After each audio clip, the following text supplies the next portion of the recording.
حضرت عبداللہ بن مسعود رضی اللہ عنہ نے ایک حدیث بیان کی، لعن اللہ الواشمات والموتشمات، کہ اللہ تعالیٰ ان عورتوں پر لعنت فرماتا ہے جو بدن کو گونتھتی ہیں، یعنی جسم کی کھال میں رنگ بھر کر اس سے لکھائی کرتی ہیں، ان عورتوں پر اللہ لعنت فرماتا ہے۔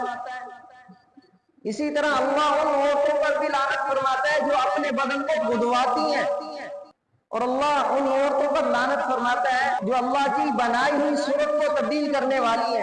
تو اس کی خبر بنو اسد کی ایک عورت جس کا نام ام یعقوب تھا اس کے پاس پہنچ گئی۔ اب وہ ام یعقوب حضرت عبداللہ بن مسعود رضی اللہ عنہ کی خدمت میں حاضر ہوئی اور کہنے لگی کہ آپ نے فلاں فلاں عمل کرنے والی عورتوں پر لعنت فرمائی ہے۔ حضرت عبداللہ بن مسعود رضی اللہ عنہ نے فرمایا کہ میں ان پر لعنت کیوں نہ کروں جن پر رسول اللہ صلی اللہ علیہ وسلم نے لعنت فرمائی ہے، اور یہ قرآن میں بھی موجود ہے۔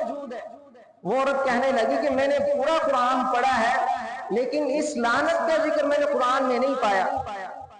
حضرت عبداللہ بن مسعود رضی اللہ عنہ نے فرمایا کہ اگر تو صحیح معنی میں قرآن پڑھتی تو تجھے اس لعنت کا ذکر مل جاتا قرآن میں۔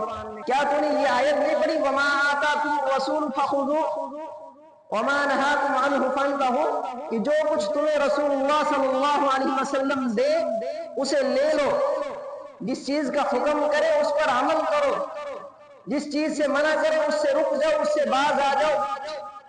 اس عورت نے کہا یہ آیت میں نے پڑھی ہے۔ تو حضرت عبداللہ بن مسعود رضی اللہ عنہ نے فرمایا کہ رسول اللہ صلی اللہ علیہ وسلم نے ان کاموں سے منع فرمایا ہے۔